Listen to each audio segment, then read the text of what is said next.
बैठे बैठे अक्सर लोगों के दिलों में वसवसे और बुरे ख्यालात पैदा होने लगते हैं।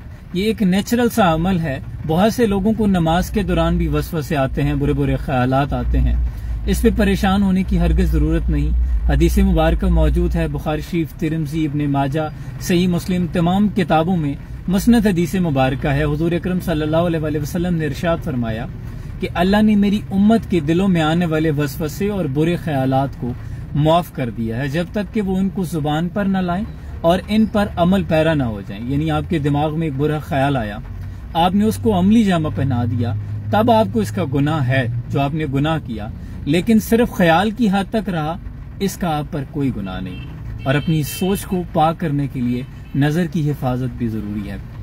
तुम अगर अपने नफ्स को खैर के कामों में मसरूफ नहीं कर लेते तो ये तुम्हें शर के कामों में मसरूफ कर लेगा। अल्लाह हमारी सोचों की हिफाजत फरमाए। सलाम।